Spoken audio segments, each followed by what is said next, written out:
Bolton, I believe you propose that we accept the officer's recommendation. Have I seconded for that? Councillor Alexander has seconded that. So no other debate. I will put that to the vote. So that's accepting the officer's recommendation, but deleting reason 2 for refusal. So the one reason for refusal. So those in favour? And no against. Thank you, members. That is as the officer's recommendation minus reason 2.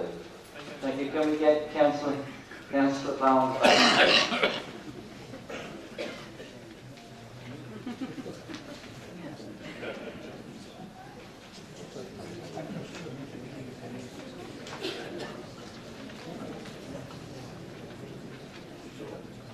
Thank you, Councillor Barnes. Okay, now moving on, members, to item 4C, which is the retention and refurbishment of buildings fronting Warwick Road, the demolition of the other existing buildings, and the erection of up to 125 residential properties and associated infrastructure at the Hearts and Essex High School, Warwick Road. Any further comments?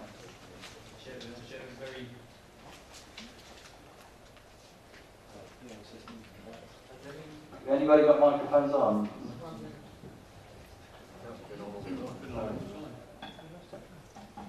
Thank you, Chairman.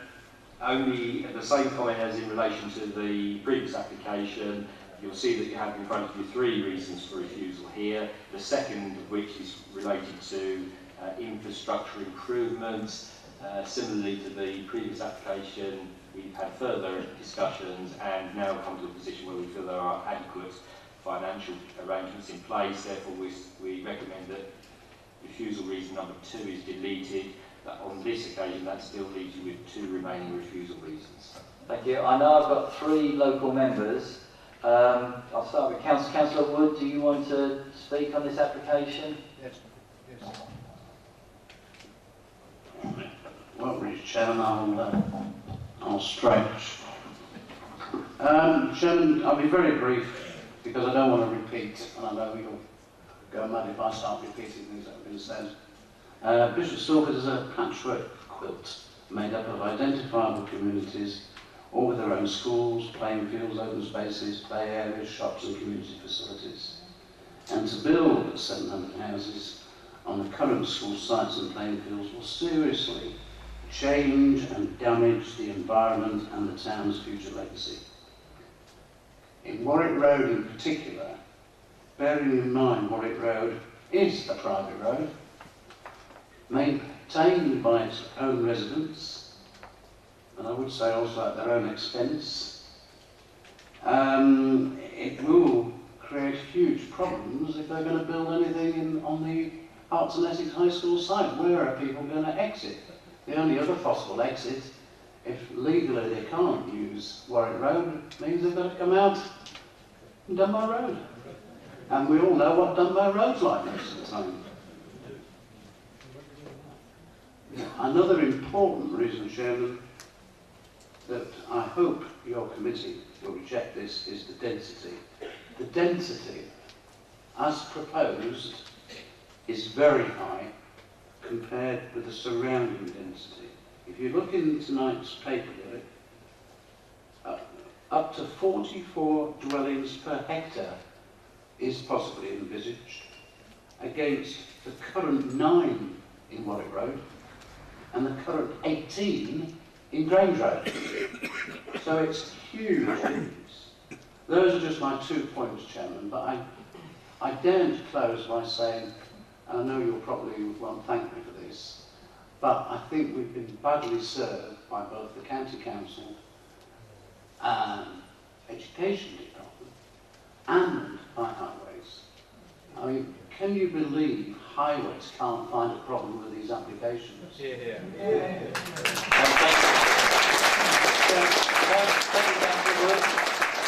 Councillor Woodward, do you want to add to that? Yes, I do, Chair. Thank you. You've already received some well-reasoned objections from the Civic Federation and the Warwick Road Maintenance Association in relation to this site. And a number of the points have already been made, but I would endorse those that those associations have made and what we actually see on the paper before you tonight from the officers. But I'm also concerned particularly about the potential risk to a heritage building that we have on that site. I've seen no application for an impact assessment or a listed building status which would give us some assurance about the future of that building. And we all know from the previous developments what actually happens when developers start moving on these properties. We saw it only too well at the Haymeads Hospital development.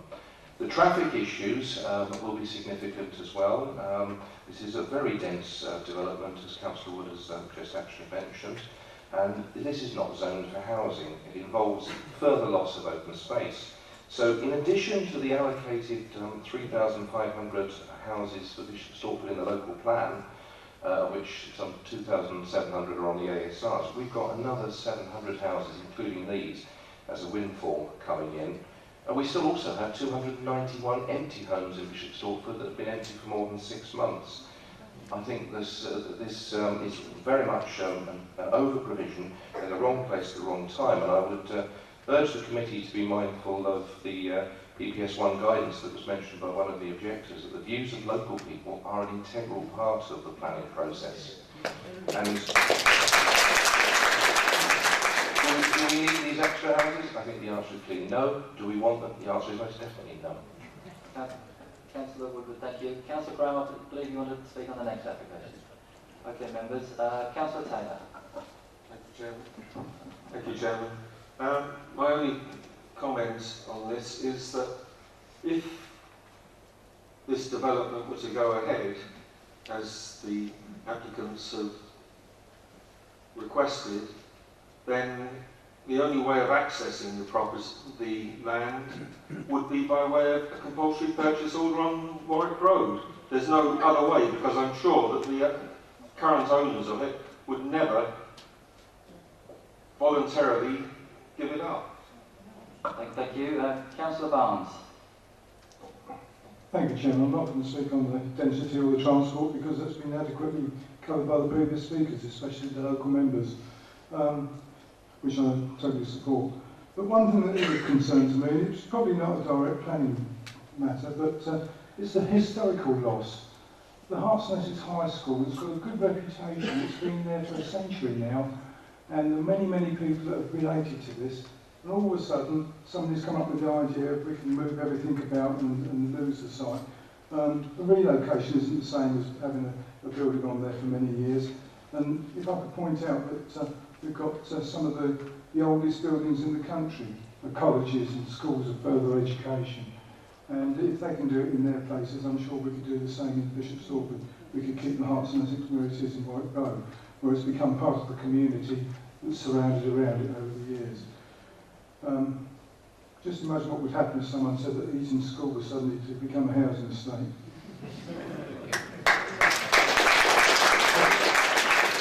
So those are my sentimental reasons, Chairman. I feel that the school should remain where it is. It's a good school, it's done well. As I said earlier, I feel that it could expand within its own grounds, and I would like to see that happen. Thank you, Chairman. Thank you. Okay, Councillor Gilbert. Yes, Chairman. It worries me that we're having all these problems with the highways issues. If you look at page 125, it says the junction analysis indicates that site access from Dunmow Road and Warwick Road will operate within capacity.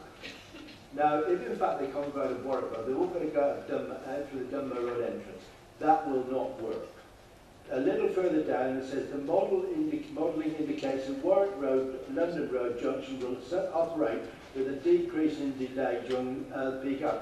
Chairman, I frequently come out there. The only safe way to come out there is if you've got two heads. You can look both ways at the same time. The county council, years ago, it was suggested that a mirror was put up so you could see the traffic coming from Hockwell. You have about 10 yards or metres or whatever measurement you like to use to see anything. And it's just impossible. And they make a statement like that. They're prepared that all these cars will come out there. They just cannot do it, Chairman. A bit further down, at the Haymeads Lane Dunmow Road junction, the modelling indicates that overall there will be an increase in delay. You're telling me they've taken 6 years and they haven't solved this problem, Chairman. You know, the highways do not get it right in our towns. and particularly they don't get it right in Bishop Stortford. Now you're going to say we can't put another issue in about transport, but I mean whether in fact, you know, all these things, as we said, are linked, Chairman, and one doesn't know what happens if presumably this went to appeal, the inspector said that the school move was fine, all these other things would fall into line, and we would not be taking account of this situation. People were talking about 700, but I indicated that we could end up with as many as nearly 1,300 houses on these sites when these developers get their teeth into increasing it up to 40 or 50 houses to the hectare. Okay, members, thank you. So I will have comments from our officers, but I'm after a proposal, really. Thank you, Chairman. I think the only comment I'd make is that we heard there the discussion around the heritage asset and the status of the building on the site, and that is put forward as a reason for refusal before you. That's what was initially the third, now the second reason for refusal. Chairman, that's as a result of the change in situation with national guidance between the 2008 applications and these current ones. So that is in front of you as an issue, and one of the local members referred to that. In relation to the highways issue here, Chairman, I think that the particular difference that we need to take into account is, of course, that the development could only take place, of course, if sufficient alternative and adequate schooling facilities were to be provided. That's your first reason for refusal.